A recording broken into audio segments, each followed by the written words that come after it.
नमस्कार मित्रों एवं प्रिय विद्यार्थियों, मैं doctor R C. Srivastava, department of geography, doctor B.R. Ambedkar government college Sriganganagar आपका स्वागत करता हूं। आज का topic petroleum production in India या भारत में खनिज तेल या पेट्रोलियम का उत्पादन है। पिछले वर्षों में ऐसा देखा गया है कि विद्यार्थी इस टॉपिक को कुछ कठिन और जटिल मानते हैं।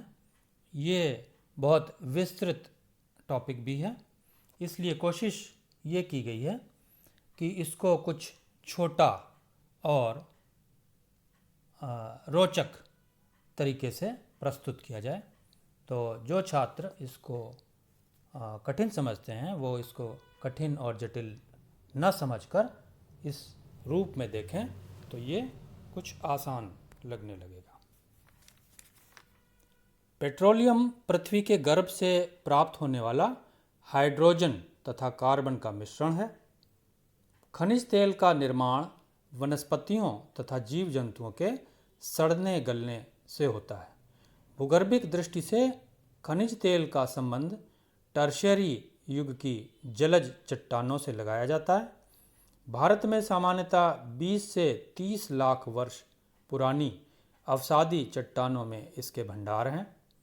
तेल की ऊपरी सतह पर गैस तथा निचली सतह में पानी मिलता है। ऐसा अनुमान है कि भारत में विश्व के कुल संचित तेल का मात्र 0.5% या 0.5% ही उपलब्ध है।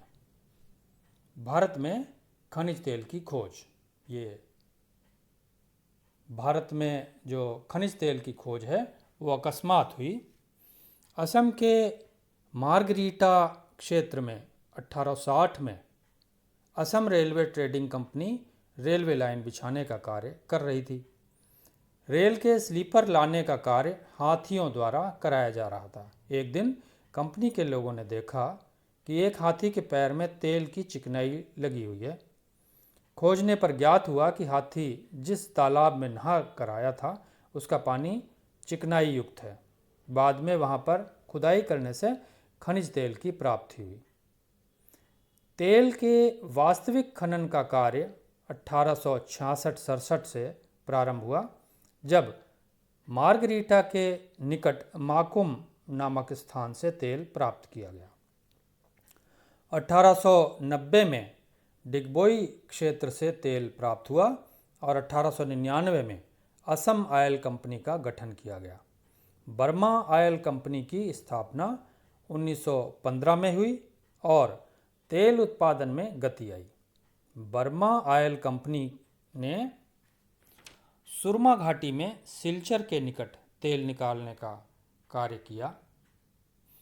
1938 में असम में ही नहरकटिया में तेल की खोज तथा प्राप्ति हुई। स्वतंत्रता प्राप्ति के पश्चात 1955 में तेल की बढ़ती मांग को देखते हुए तेल एवं प्राकृतिक गैस निदेशालय या directorate of oil and natural gas की स्थापना की गई, जो 1956 में तेल और प्राकृतिक गैस आयोग या ONGC में परिवर्तित हो गया। इसने तटीय क्षेत्रों में तेल की खोज प्रारंभ की, जिसमें मुंबई हाई क्षेत्र की खोज अति महत्वपूर्ण है। ऑयल इंडिया लिमिटेड या OIL और भारत पेट्रोलियम कॉरपोरेशन HPC ने भारत में तेल की खोज में महत्वपूर्ण भूमिका निभाई। गुजरात के Ankleshwar, Kalol, Mehsana, Mumbai high, Krishna Godavari basin, Kaveri basin तथा राजस्थान के बाड़मेर, जैसलमेर आदि क्षेत्रों में तेल की खोज के बाद भारत में पेट्रोलियम उत्पादन का परिदृश्य ही बदल गया है। अब पेट्रोलियम उत्पादक जो प्रमुख क्षेत्र हैं उनके बारे में बात करते हैं। इसमें भारत के जो खनिज तेल हैं उत्पादन की दृष्टि से 4 क्षेत्र महत्वपूर्ण हैं, जिसमें नंबर 1 ब्रह्मपुत्र घाटी या असम तेल क्षेत्र, दूसरा है गुजरात तेल क्षेत्र, तीसरा अरब सागर के अपतटीय तेल क्षेत्र या offshore oil fields of Arabian sea, और चौथा है पूर्वी अपतटीय तेल क्षेत्र, जिसमें पहले असम तेल क्षेत्र को लेते हैं। असम की ब्रह्मपुत्र घाटी खनिज तेल की दृष्टि से भारत का सबसे पुराना क्षेत्र है। 1990 में असम से लगभग 58 लाख टन तेल प्राप्त किया गया, जो भारत के कुल उत्पादन का 8% था।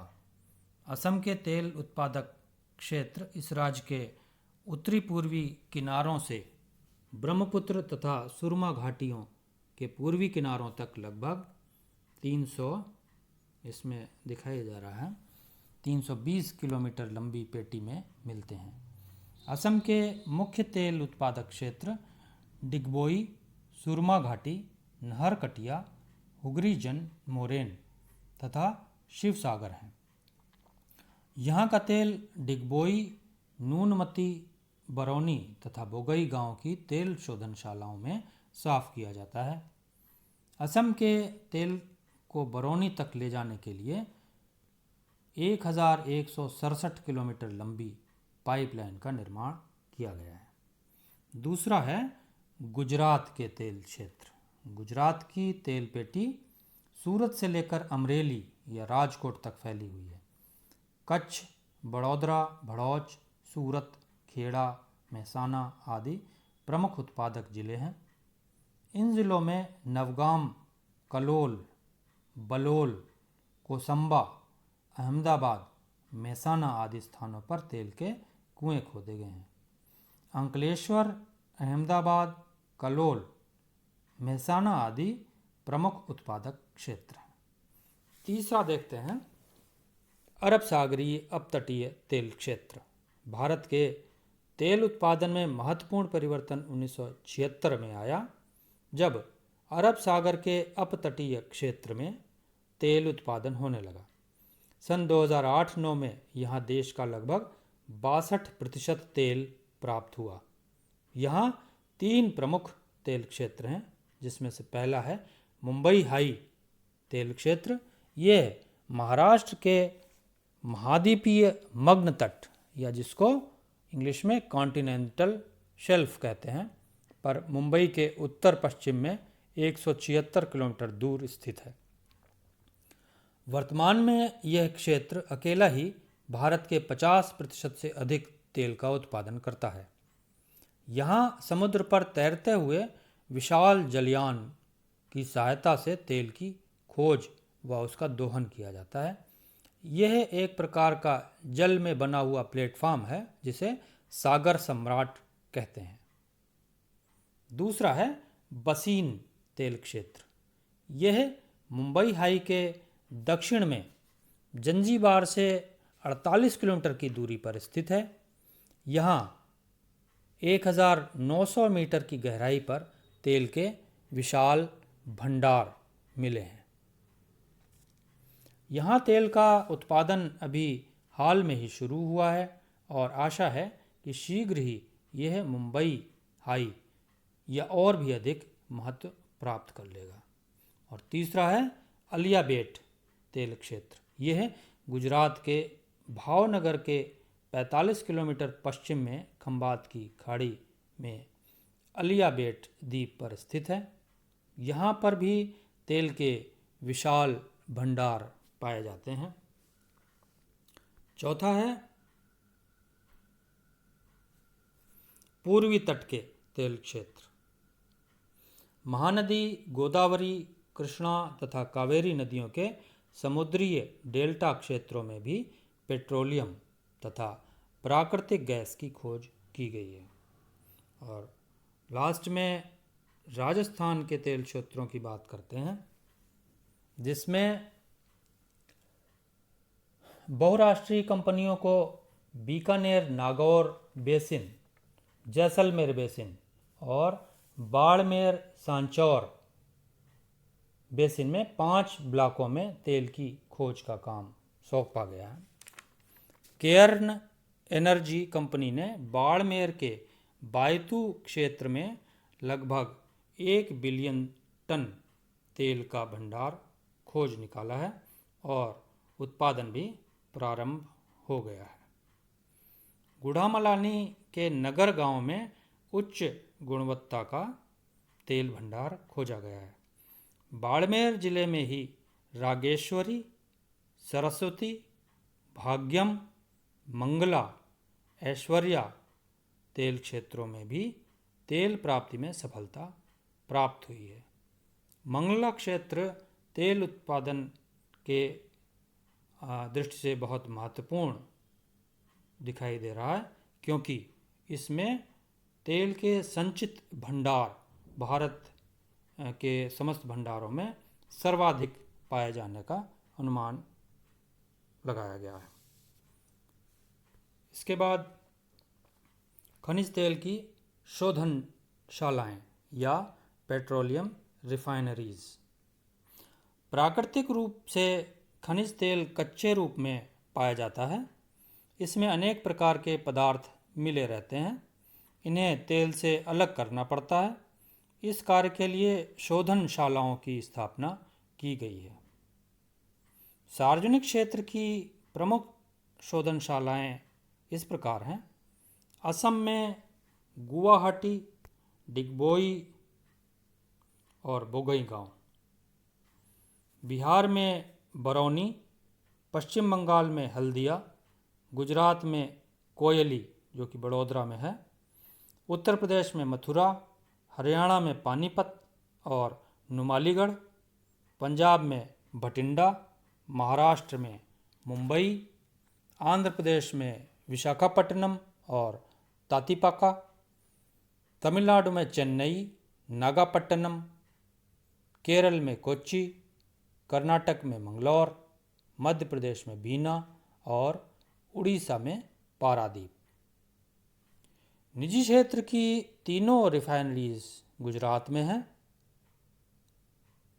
ये जामनगर में RIL या रिलायंस इंडस्ट्रीज लिमिटेड और रिलायंस पेट्रोलियम लिमिटेड या RPL स्थित हैं तथा वादीनार में इस्सार ऑयल लिमिटेड EOL स्थित है।